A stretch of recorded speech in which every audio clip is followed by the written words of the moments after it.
Hello दोस्तों, स्वागत है आपका मेरे यूट्यूब चैनल में। तो आज हम बनाने वाले हैं बहुत टेस्टी सा खाना। उस खाने में बना रहे हैं हम करेले, अरहर की दाल, रोटी, चावल। सब आज इतनी चीज़ें बन रही हैं।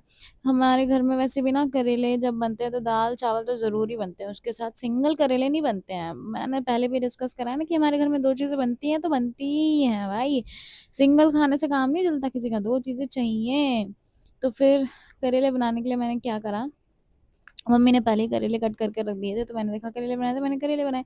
तो कट करके नमक लगा के उसको रख दिया जाता है करेले को कुछ घंटों के लिए। कुछ जब वो करेले पानी छोड़ देंगे फिर उसको अच्छे से वॉश करेंगे। वॉश करने के बाद मैंने यहाँ पे 1 सीटी लगाई है करेले में। हल्के से सॉफ्ट हो जाएँगे, बस 1 ही सीटी लगानी है, ज़्यादा बॉयल नहीं करना है। फिर उसके बाद करेले को कुकर में से निकालने के बाद फ्राई कर लिया गया है। फ्राई करने के बाद हम उसको जब निकाल लेंगे, फिर उसके बाद कढ़ाई में हमें लेना है अनियन्स। जितना करेला है उतना ही अनियन लेना है।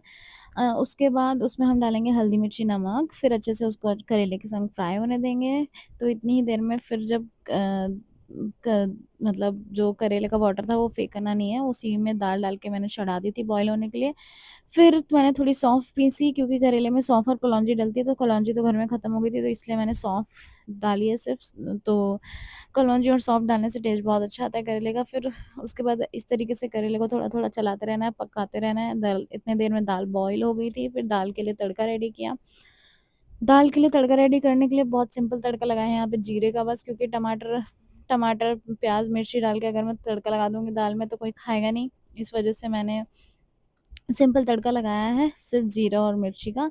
तो तड़का लगाने के बाद दाल हो गई थी रेडी। फिर उसके बाद दाल पलटने के बाद उसी कुकर में मैंने चढ़ाए थे राइस, जीरा राइस। फिर दाल करने के बाद मैंने करेले खोल के देखे, करेले पक चुके थे।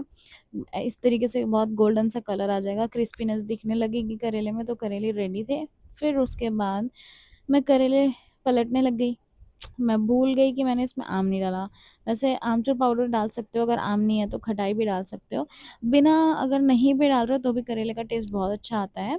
लेकिन आम डालने से बहुत अच्छा फ्लेवर आ जाता है, एकदम खट्टा-खट्टा सा। तो फिर मैं सब्ज़ी पलटने लगी, उतने में ध्यान आया मैंने आम नहीं डाला है। कच्चा आम डालना है यहाँ पे, पका हुआ नहीं डालना है। तो करेले के संग आम इतनी देर में पकने के लिए रख दिया था मैंने ढक-ढक के, वो अच्छे से पक जाएगा तो उसको मैश कर देना है। फिर मैंने दाल पलट के उसी कुकर में चावल चढ़ाए। जीरे वाले चावल बना रही थी मैं यहाँ पे। चावल बनाए मैंने, चावल बनाने जब तक चावल में सीटी आ रही थी, फिर मैंने रोटी सेकी। इस तरीके से सारा खाना रेडी हो गया था। देखो करेले बन चुके हैं, दाल भी बन चुकी है, चावल भी बन चुके हैं, रोटी भी बन चुकी है। अगर वीडियो अच्छी लगी हो तो like, share, subscribe. Full video के लिए कमेंट्स करें। ओके।